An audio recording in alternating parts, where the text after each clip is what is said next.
யாக்குதா, ருக்கையா பேகத்திற்கு வெற்றியை கொடுங்கள். இல்லை என்றால் அவர் கோபம் முழுவதும் என்னை பதம் பார்த்து விடும், என்னை தண்டித்து விடுவார். வாழ்க்கையை ஏதோ மகிழ்ச்சியாக அனுபவித்துக் கொண்டிருக்கிறேன். ஏதாவது கூறினாயா ஹோஷியார் கான்? ஒன்றுமில்லை, ஒன்றுமில்லை.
யாக்குதா, நான் தொலைந்தேன் போல இருக்கிறது.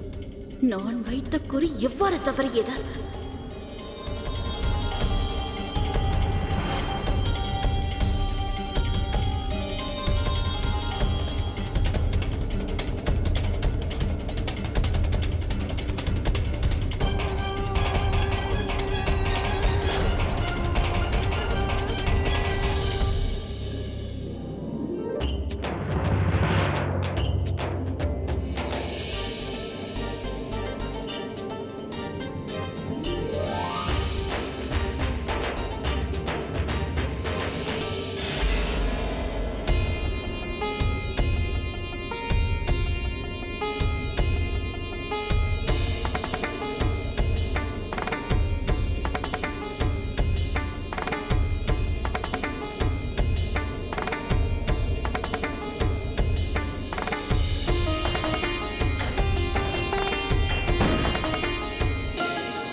பார்த்தாயா, நான் தான் கூறினேன் அல்லவா?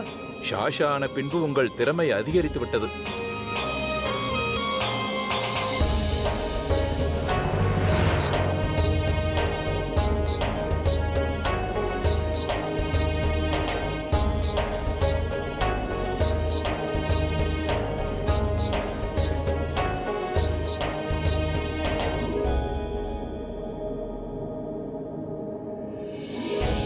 இன்றைய போட்டியில் தாங்கள் ஜெயித்து விட்டீர்கள்.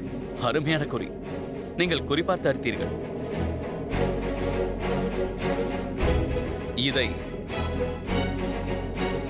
இதை இவர் 7 கடல் தாண்டி எனக்கு பரிசாக அளித்துள்ளார். ஆனால் என் விருப்பம் என்னவென்றால் இதை நீங்கள் ஏற்றுக்கொள்ள வேண்டும். மிக நன்றி சேயன்ஷா.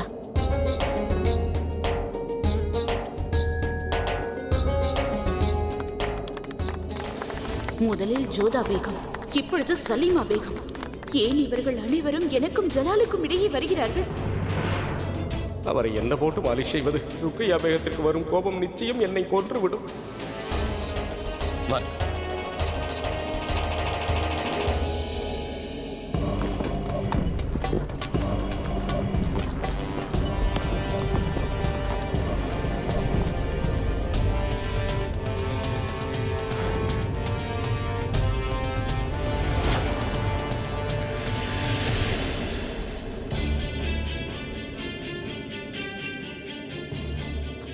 அத்தை, சலீம் இன்னும் வரவில்லை. இப்பொழுது என்னவாகும்? நான் சலீமிடம் பேசிவிட்டேன். அவன் பாட்டி சொல்லை தட்டமாட்டான் என்ற நம்பிக்கை எனக்கு உள்ளது. ஆனால் இப்பொழுது என்ன தோன்றுகிறது என்றால் அவன் வரமாட்டான் என்று. அப்படி சலீம் வராவிட்டால் என் திட்டத்திற்கு எந்த அர்த்தமும் இல்லாமல் போய்விடும்.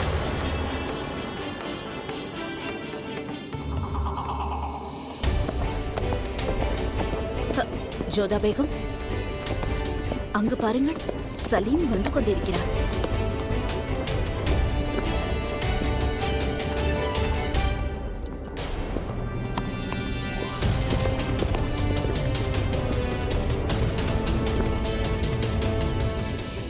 எனக்கு தெரியும் என் பேரன் என்னுடைய வார்த்தையை மீறமாட்டான் என்று. கடவுளே, உங்களுக்கு கோடி நன்றிகள்.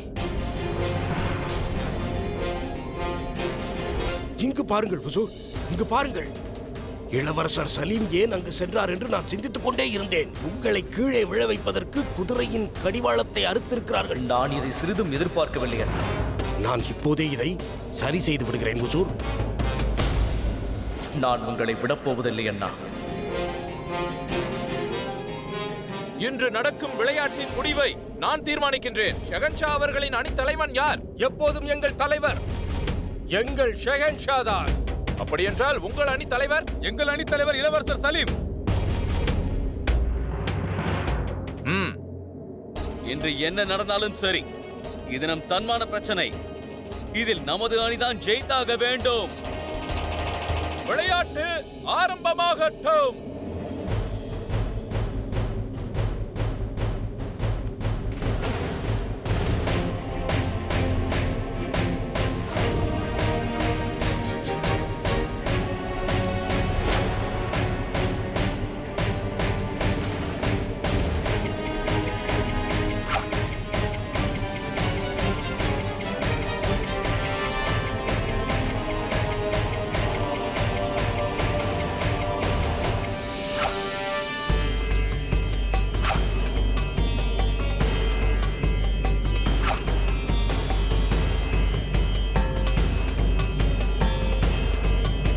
ஷெகன்ஷா அவர்களின் அணி ஒரு மதிப்பெண்.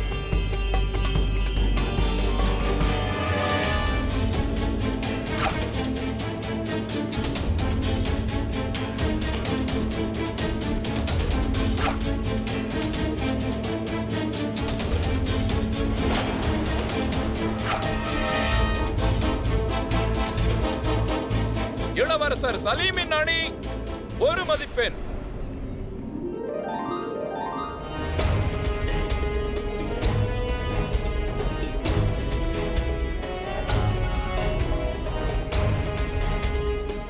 முராத், பந்தை என் பக்கம் தட்டிவிடு.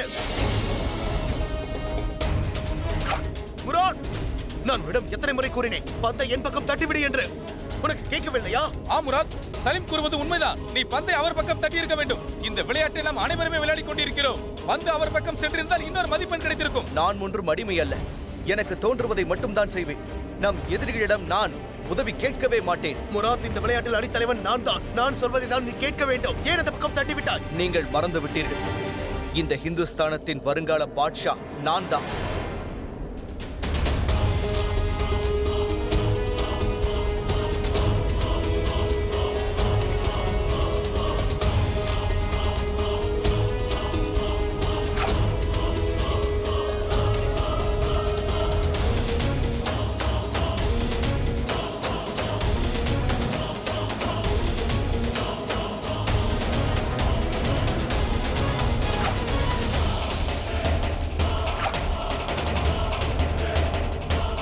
அற்புதம் ஷாஷா.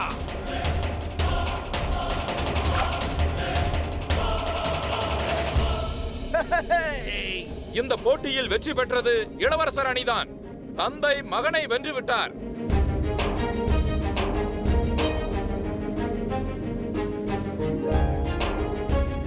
சுபானல்லாஹ், சுபானல்லாஹ். ஷபாஷ் முராத், ஷபாஷ்.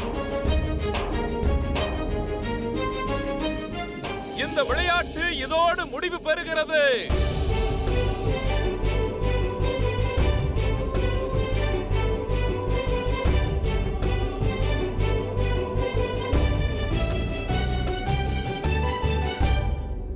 ஷபாஷ் முராத், ஷபாஷ். நாம் ஷஹன்ஷாவை தோற்கடித்து விட்டோம். ஷபாஷ். நல்லது. ஆனால் ஒன்றை நினைவில் கொள்ளுங்கள், இந்த வெற்றிக்கு நான் மட்டும்தான் காரணம். நான் குதிரையிலிருந்து விழவில்லை.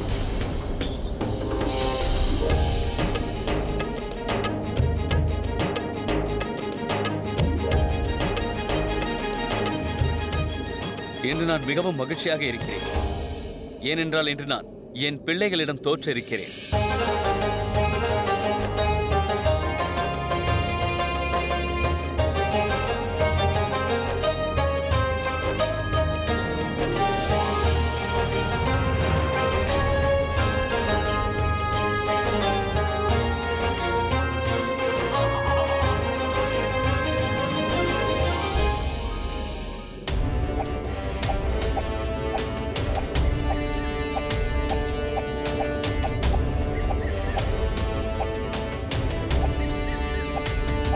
நான் ஷாஷா பதவியை இளவரசர் முராதிற்கு அளிக்கிறேன்.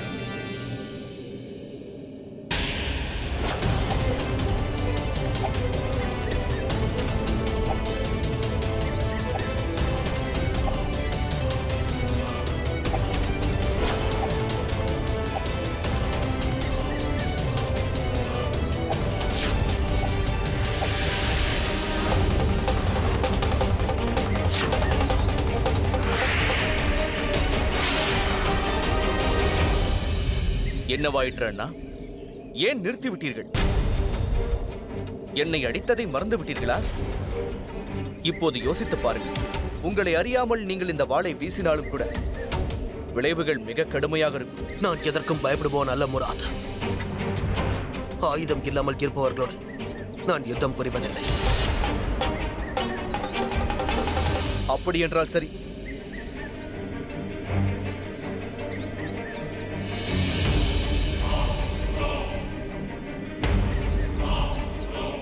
இப்போது என்னிடம் ஆயுதம் இருக்கிறது.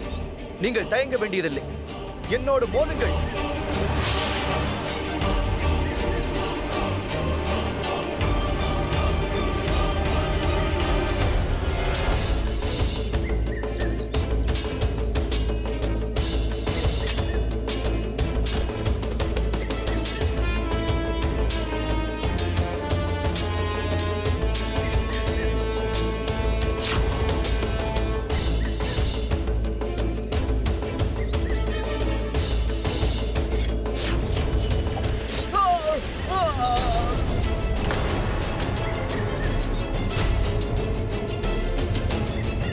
கடவுளே, அனார்கலியை சந்திக்க கூடாது என்று ஷஹன்ஷா எனக்கு கட்டளையிட்டார் அல்லவா? அதற்கு முழு காரணம் நீதான் முராத், நீ மட்டும். அதற்காக நான் உன்னை என்றும் மன்னிக்க மாட்டேன், நிச்சயம் மாட்டேன். நீ ஒரு ஷாஷாவாக இருந்தாலும் சரி, வருங்காலத்தில் பாஷாவாக இருந்தாலும் சரி, எனக்கு என்ன கவலையும் இல்லை.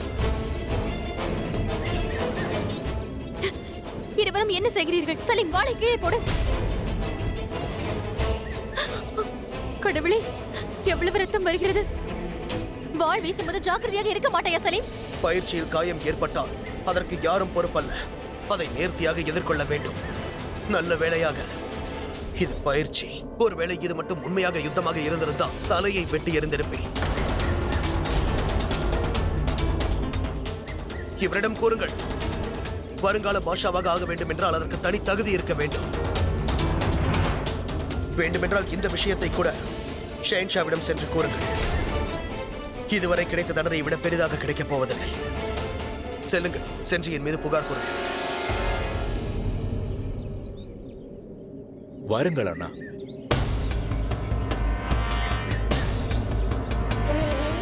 இந்த போட்டியின் மூலம் இவர்கள் இடைவெளி குறையும் என்று நினைத்தேன், அன்பு உருவாகும் என்று நினைத்தேன்.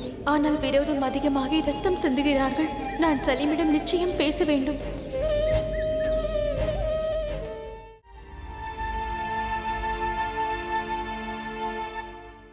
இது மிகவும் தவறு ஜோதா பேகம். என்ன விஷயம் ஷெஹன்ஷா? எந்த பிரச்சனையாக இருந்தாலும் என்னோடு பகிர்ந்து கொள்வேன் என்று வாக்களித்துள்ளீர்கள் அல்லவா? பிறகு எதற்காக இங்கே தனியாக வந்து இந்த நியாய தராசை பார்த்து கொண்டிருக்கிறீர்கள்? அவ்வாறெல்லாம் ஒன்றுமில்லை. உங்களுக்கு வேலை இருக்கும் என்று நினைத்தேன். உங்களுக்கு ஒரு பொய்யை கூட ஒழுங்காக சொல்ல தெரியவில்லை ஜோதா பேகம். ஆனால் நீங்கள் பிரச்சனை இல்லாமல் இவ்வாறு இருக்க மாட்டீர்களே, என்ன விஷயம் கூறுங்கள். அப்படியெல்லாம் ஒன்றுமில்லை ஷெஹன்ஷா. அது மக்களின் சில பிரச்சனைகள் நினைவுக்கு வந்தது. அதை பற்றி தான் யோசித்துக் கொண்டிருந்தேன். இங்கே பாருங்கள், மல்லிகா ஹிந்தாக இருப்பது சுலபமல்ல. அது மிகப்பெரிய பதவி. அந்த பதவியோடு சேர்த்து மிகப்பெரிய பொறுப்புகளும் இருக்கின்றன. தயங்காமல் என்னிடம் கூறுங்கள், நான் உங்கள் பிரச்சனையை எப்படி தீர்க்க வேண்டும்? உங்களிடம் ஒன்று கேட்கவா? கேளுங்கள். உங்களுக்கு ஒரு பிரச்சனை வந்துவிட்டால் அதை எப்படி தீர்ப்பீர்கள்? ஜோதா பேகம், எந்த பிரச்சனையாக இருந்தாலும் நான் என் மூளையை பயன்படுத்துவேன்.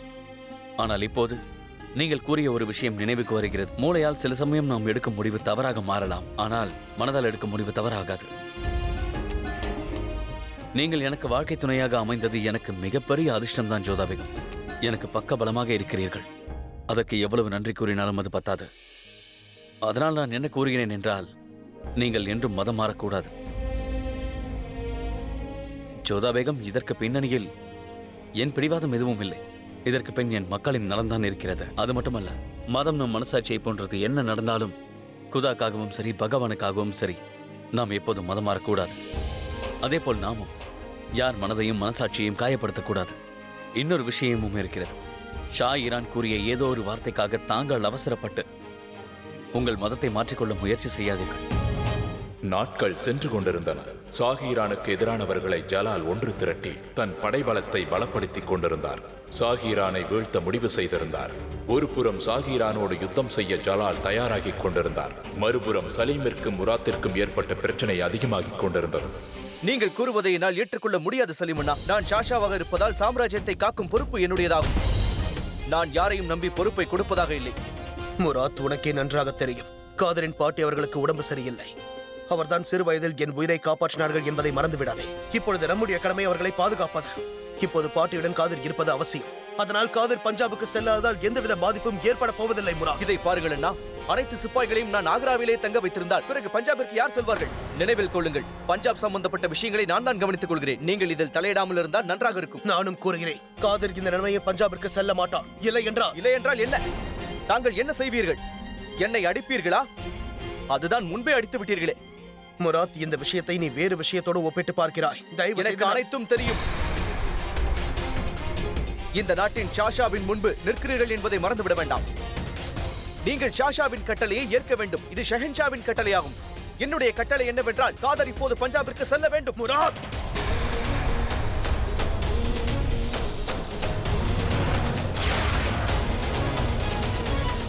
அண்ணன் அவர்களே, என் தோளிலிருந்து கையை எடுத்து விடுங்கள்.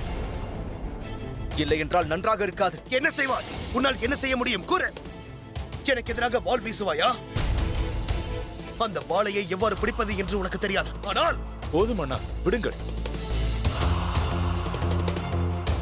நீங்கள் எங்களுக்கு மூத்தவர் என்பதால் எதையும் செய்யலாம் என்று அர்த்தம் அல்ல. போகட்டும், விடுங்கள் இளவரசர் சலீம். எனக்காக சகோதரர்கள் எதிரியாக வேண்டாம். நான் பஞ்சாபிற்கு செல்கிறேன். என் பாட்டியை பார்த்துக் கொள்ள தாங்கள் இங்கு இருக்கிறீர்கள் அல்லவா?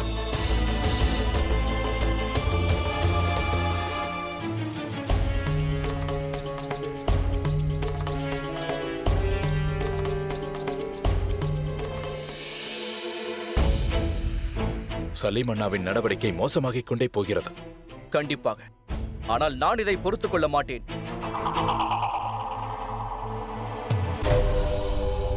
முகலாய சாம்ராஜ்யத்தில் ஏற்பட்ட போட்டியையும் பொறாமையையும் ஜோதா தன் கண்களால் பார்த்துக் கொண்டிருந்தார். இதை எப்படி தீர்த்து வைப்பதென்று அவருக்கு ஒன்றும் புரியவில்லை. ஒரு புறம் சலீமின் பிடிவாதம், மற்றொரு புறம் ஜலாலின் பிடிவாதம். ஜோதா என்ன செய்வதென்றே புரியாமல் தவித்துக் கொண்டிருந்தார். இருவருக்கும் இடையில் உள்ள பிரச்சனை முடிந்து விட்டது என்று நினைத்தேன். ஆனால் அது அதிகமாகிவிட்டது. ஆமாம் அண்ணி அவர்களே, ஷாஹிரானால் ஏற்பட்ட பிரச்சனை இன்னும் முடிவுக்கு வரவில்லை. ஜோதா பேகம் இஸ்லாமிற்கு மாறாதவரை சலீம் ஷாஷாவாக மாறுவது சாத்தியமே இல்லை. நம்முடைய சாம்ராஜ்யம் ஒரு பெரும் யுத்தத்தை ஏற்றுக்கொண்டாக வேண்டும். அருமையான வேலை செய்திருக்கிறாய். இவ்வளவு அருமையாக உடையை அலங்கரிப்பாய் என்று எனக்கு தெரியாது. இதை என் பாட்டியிடம் தான் நான் கற்றுக்கொண்டேன் பேகம் சாய்பா. நான் அந்த புறத்தில் உள்ள மற்ற பேகங்களுக்கும் இதே போல் பட்டு சேலை செய்திருக்கிறேன். ஆனால் இனி செய்யக்கூடாது. ஏனென்றால் எது எனக்கு பிடிக்குமோ அந்த பொருள் எப்பொழுதும் எனக்கு மட்டுமே சொந்தமாக இருக்க வேண்டும். நிச்சயமாக ஹொசூர், எப்போதும் நான் தங்களிடம் தானே முதலில் வருவேன். தாங்கள் ஏதோ கவலையாக இருப்பது போல் தோன்றுகிறது. ஜோதா பேகம் மதம் மாறவில்லை அல்லவா? அதை பற்றிதான் அரண்மனையில் உள்ள அனைவரும் பேசிக் கொள்கிறார்கள். ஒருவேளை ஜோதா பேகம் மதம் மாறாவிட்டால் இளவரசர் சலீமும் வருத்தப்படுவார், தாங்களும் வருத்தப்படுவீர்கள். ஜோதா பேகம் பிடிவாதமாக இருக்கிறார். வாயை மூடு. ஜோதா பேகத்தை பற்றி இப்படி பேசுவதற்கு உனக்கு என்ன தைரியம்? ஜோதா பேகம் எதை செய்தாலும் அது சரியாக இருக்கும். அவர் மதம் மாற தேவையில்லை. இந்த விஷயத்தில் நான் அவருக்கு துணையாக இருப்பேன். முதலில் செல்லிங்கிருந்து.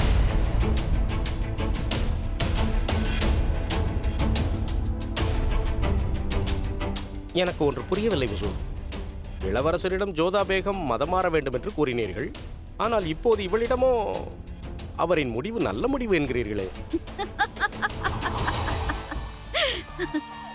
இதைத்தான் ராஜதந்திரம் என்பார்கள். பதுங்கி பாய்ந்தால்தான் புலி.